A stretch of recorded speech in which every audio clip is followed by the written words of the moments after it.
Welcome to my allotment. Today I'm going to be doing a November harvest. If you've not already subscribed to my channel, if you could please do so, because you'll get lots of helpful hints and tips all throughout the year from my home garden, my allotment and also my home kitchen. So first of all, I've got something to put my harvested crops in, I've got something to cut bits with, and I've also got a fork to help lift things with. So as we move down, even though it's November, there's still quite a lot on my allotment. And some people probably have a little bit more than I do, so there's still plenty to be had. So even though we're getting a bit of frost at the moment, I've still got lots of things I can pick.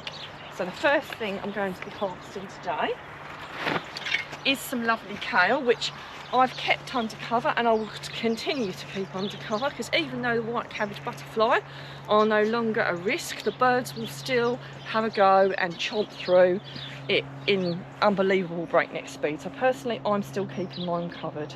So kale's really versatile and really hardy. One of my favourite things is crispy kale, but you could easily put it in a stir fry or a curry. You know, you could just steam it. There's so many things you can do with kale. It's very versatile and very nutritious, and a really good staple for the allotment. So obviously you just break the leaves off. I go from the bottom to the top, got a little bit of white fly. Even though I've covered it, it's definitely been much improved than it normally is, having it covered. So I always recommend covering it because it does protect it from many things. So what I do is I pull them off, I give them a good shake before I get them home, because I don't want lots of white fly in my kitchen. But it's a really lovely good staple to have. So I usually grab hold of it and shake all the leaves together to get as much off as I can before I get it home. So I'll probably pick a little bit more, but you get the idea how you harvest it. The other thing I've got plenty of is chard. So again, another really good staple for the allotment, very hardy, will go through the winter. The same with chard and kale. You can pick it until it starts to bolt, and even when it bolts just a tiny bit, I then strip all the leaves off. But this should take you right through to the spring, and it shouldn't bolt until the spring. So again, I normally pick off the biggest leaves from the bottom, unless I want a little salad. If I want some leaves in salad, then I'll pick the little tiny ones off just to add to my salad. But if I'm putting it into a curry or a stir fry, or I'm just sweating it down, I take the bigger ones from the outside. So, you know, very nutritious again, very easy to grow. So I definitely recommend. And you can obviously go for the Perpetual spinach, but the beauty of the Bright Lights chards, it adds a lot of colour to your plate, which is particularly lovely. So as we move down, the beetroot I can harvest as well. So I've got some lovely sized beetroots here. So obviously you pick the bigger ones first and you let the smaller ones swell out. Again, another very hardy vegetable that will go right through the winter. And again, you want to watch out for that bolting as well. So I go for the bigger ones. So very hardy, very versatile. When I'm feeling really lazy, I just peel it and grate it and have it on the salad, or just peel it, grate it and heat it up in the microwave. It's a really easy way of doing it, but I do some beautiful salads with cumin and orange juice and lemon juice, particularly fantastic, from one of the River Cottage books that I've got. So again, a very versatile. And of course you can pickle it, and you can just boil it and just eat it like that. Very incredibly easy. If you do boil it, never peel it before you boil it. All you do is wash the mud off of it, twist the top off and boil it in its entirety, and then the skin will slip off of it after it's cooked. And because if you start peeling it and cutting it before you cook it, if you're going to boil it, then all of the flavour and the goodness will just bleed out into the saucepan. So that's a really big top tip. I've got some lovely leeks here, so I'm just going to grab my fork. So I've got a lovely crop of leeks here. Now what I do is I dig the biggest ones first. Again, leeks, incredibly hardy, they'll go right through the winter, and I'll be picking them into the early spring next year. So I dig the biggest ones first and let the smaller ones swell out. Very versatile. You can just slice them up and boil them or steam them, but they do work really well in stews, curries, stir fries, that sort of thing. So again, a very versatile vegetable to have, and one of my son's favourites. So I should be digging a few more of those up as well. We've also got parsnips. So let's have a look at these. We've had some frost here and they say that they're better after a frost. Although to be fair, I dug some up pre-frost and they still tasted pretty good. The ones I've dug so far, I can't lie to you, they're not the biggest parsnips in the world.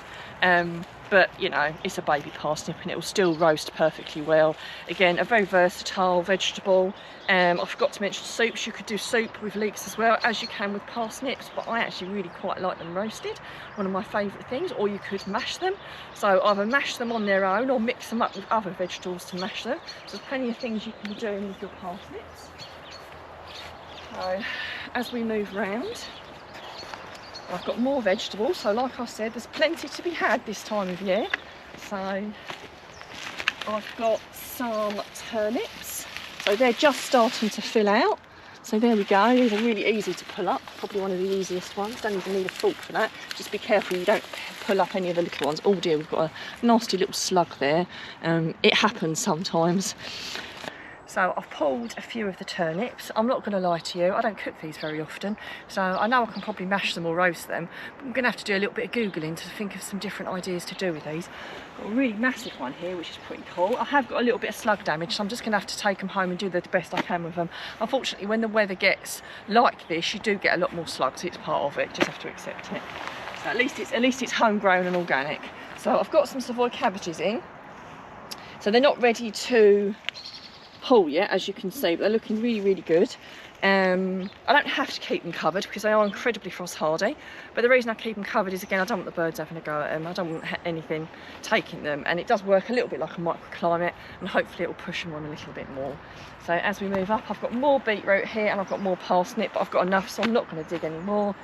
But one of the things which I really love, it's a little bit late coming on, but do you know what, I actually find that fennel is actually a little bit harder than you give it credit for.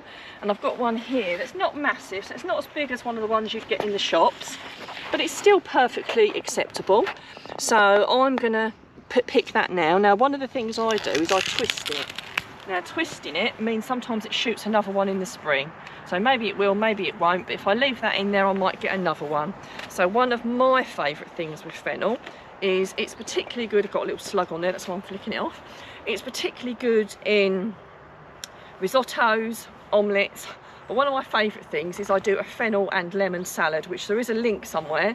I have done a video on that, but it's one of my most favourite things, the fennel and lemon salad. So that's what I'm definitely going to be doing with mine, for sure. So I'm going to take the two that I've got here and I'll be doing myself a salad. It's a Jamie Oliver recipe actually, it's really gorgeous. So that's everything I've got up at the allotment that I can be picking now.